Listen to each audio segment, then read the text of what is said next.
अस्सलाम वालेकुम रहमतुल्लाह। आज के लेक्चर में हम कार्बन नैनोट्यूब को सिंथेसाइज करने की न्यू टेक्निक को डिस्कस करेंगे।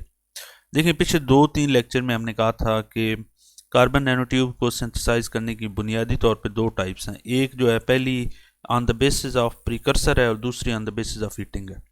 अगर on the basis of precursor देखें तो हमारे पास एक मेथड ये वाला है कि आपके पास sublimation of graphite with subsequent desublimation, कि यानी इसमें हमारे पास एक ग्रेफाइट प्रीकर्सर यूज़ होता है और इसको हम सब्लिमेट करते हैं and then we desublimate और हमारे पास CNTs डेवलप हो जाती हैं। और दूसरे मेथड में हम कार्बन कंटेनिंग कोई कंपाउंड होता है और उसे डिकम्पोज करते हैं by some way, by heating, उसके डिकम्पोजिशन टेम्परेचर तक उसे हीट करते हैं और इससे हम CNTs बनाते हैं। ये जो ग्रेफाइट बेस, यानी ये दोनों टाइप्स हो गई प्रिकर्सर बेस। अब ये जो ग्रेफाइट बेस है इसकी आगे फर्दर दो टाइप्स हैं। एक वो हैं कि इस ग्रेफाइट को आप हीट के ज़रिए करते हैं। एक प्रोसेस में आप आर्क डिस्चार्ज मेथड के थ्रू ग्रेफाइट को हीट करते हैं, दूसरे में लेज़र अब्लेशन। तो इन दोनों टेक्निक को, जिसमें ग्रेफाइट यूज़ हो रहा था, हमने बहुत तफसीलन पिछले 2 लेक्चर्स में डिस्कस किया है। आज के इस लेक्चर में ये जो एक न्यू प्रिकर्सर बेस्ड डिवीजन है कि हम कार्बन कंटेनिंग को डिकम्पोज करके CNTs बनाते हैं, और इस मेथड को, जिसमें केमिकल कंपाउंड को हम डिकम्पोज करके बनाते हैं, इसको केमिकल वेपर डेपोजिशन कहते हैं। इसको आज हम डिस्कस करते हैं। तो शुरू करते हैं। सबसे पहले आप ये सेटअप देख लें, CNTs बनाने का, ये CVD का ये सेटअप देख लें। ये एक कमर्शियल मेथड है for production of carbon nano tubes, जबकि दूसरे दोनों मेथड CVD, जो जितने भी CVD प्रोसेसेस, जो भी आप चाहे उससे नैनो पार्टिकल्स बनाएं या थिन फिल्म डेपोजिशन करें, तो CVD is a commercial based production method mostly, in most cases.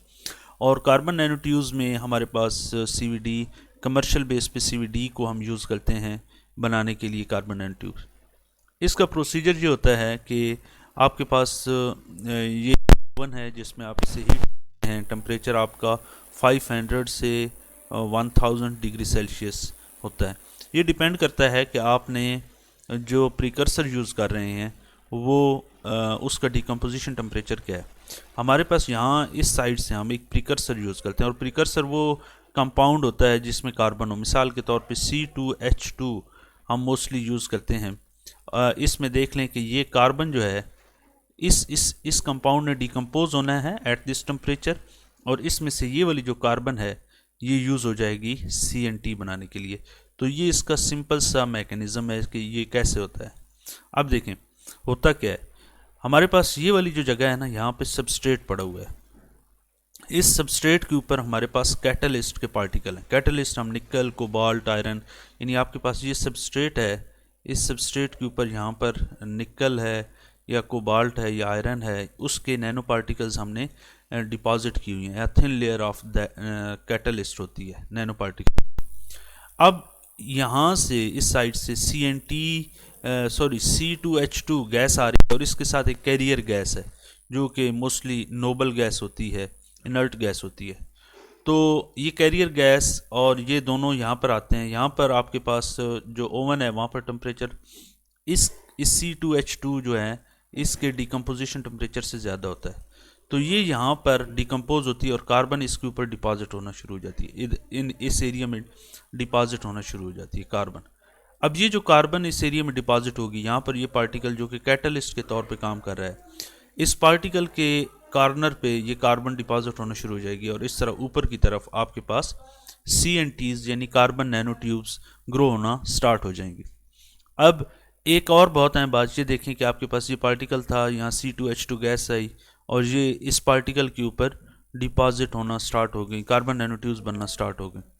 लेकिन इसमें एक बात और ये है कि आपका जो CNTs का साइज़ है, यानी डायमीटर ऑफ CNT है, वो डिपेंड करता है कि आपके पार्टिकल का साइज़ क्या है।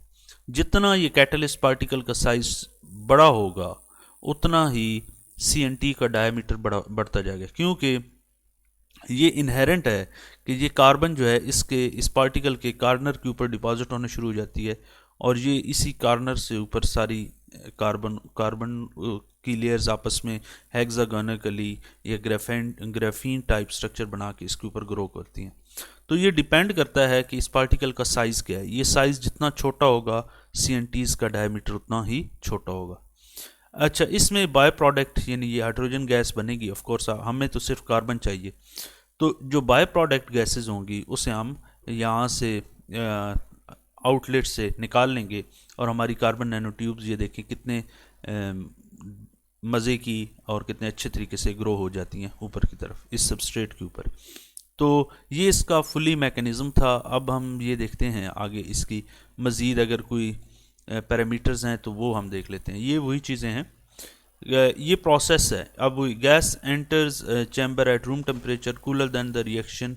यहाँ से गैस इस चैम्बर में एंटर हो रही है और gas is heated as it approaches the tube. इस जब जैसी सबस्ट्रेट के ऊपर पहुँचती है, यहाँ पर हमारे पास हीटर लगे हैं, तो ये सबस्ट्रेट ऑलरेडी हीटेड फॉर्म में पड़ा है।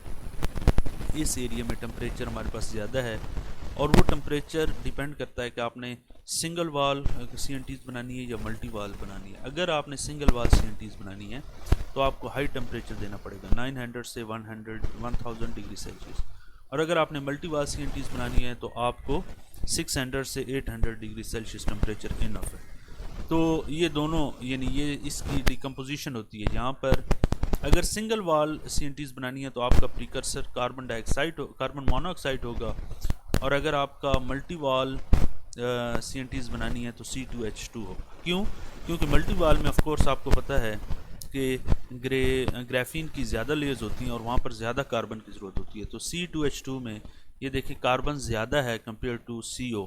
तो CO में सिंगल कार्बन है, एक कार्बन के लिए हमें 2 CO मॉलिक्यूल चाहिए होंगे और हमें एक सिंगल कार्बन डिपॉजिट मिल जाएगी इस वजह से, और एक ये कार्बन डाइऑक्साइड गैस बाहर निकल जाएगी। तो आप देखें कि सिंगल वाल CNTs जो है उनको डेवलप करने के लिए हमारा प्रीकर्सर जो है वो ऐसा होना चाहिए ताकि उसमें कार्बन कम हो।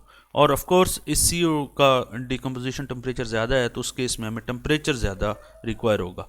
इसका मतलब ये है कि इन दोनों में एक्सपेंसिव कौन सा होगा? सिंगल वाल CNTs बनाना ज़्यादा एक्सपेंसिव है। उसकी वजह यह है कि आपको हाई टेम्परेचर मेंटेन करना है, इसमें कार्बन मोनोऑक्साइड गैस आपको यूज़ करना पड़ेगी। फिर इस कार्बन मोनोऑक्साइड में फिर सारी की सारी यूज़ भी नहीं हो रही, ये कार्बन एक ज़ाया हो रही है। ज़ाया इन आप ऑफ कोर्स आपको दोबारा अगर इसे डिकम्पोज करके कार्बन मोनोऑक्साइड बनाना है तो आपको ज़्यादा एनर्जी चाहिए होगी।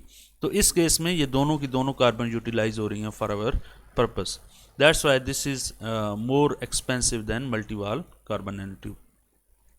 Gases then react with the substrate or undergo chemical reaction in the reaction zone before reacting with the substrate, forming the deposition material.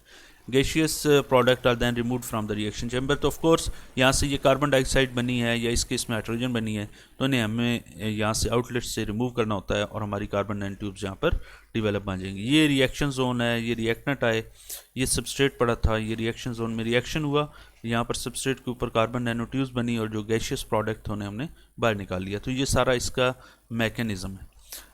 Next आपके पास आ जाता है कि गैस फेज़ डेपोजिशन है। ये लार्ज स्केल पॉसिबल है, relatively cheap है। आप इसे यूँ नहीं कह सकते कि ये इनएक्सपेंसिव है। हमने ये कहा है कि कार्बन मोनोऑक्साइड या सिंगल वाल कार्बन नैनो ट्यूब्स के केस में कंपैरेटिवली ज़्यादा कॉस्ट इन्वॉल्व है। और दूसरा इसका फ़ायदा ये है कि आप पैटर्न सबस्ट्रेट के ऊपर बना सकते हैं। आप जिस डायरेक्शन में इनको ग्रो कराना चाहें आप करा सकते हैं। आप जितने डिस्टेंस पे ग्रो कराना चाहें आप उसी हिसाब से आप अपने नैनो पार्टिकल या कैटलिस्ट को वहाँ पर डिपॉजिट करें और उसके मुताबिक आप इन्हें ग्रो करा सकते हैं। ये रैंडम नहीं है। आप देखें कितने एक फिक्स्ड स्पेसिफिक डायरेक्शन में इनकी ग्रोथ हुई है। तो ये पॉसिबल है। अलाइन नैनो ट्यूब्स यानी आप बना सकते हैं और इसमें आप सिंगल वाल CNTs और मल्टी वाल दोनों बना सकते हैं, या इससे पहले डिस्कस हो चुका है। ये वो पूरा CVD प्रोसेस है। अगर आपका कोई इस वाले से क्वेश्चन हो आप कमेंट सेक्शन में ज़रूर पूछिए। अल्लाह हाफिज़।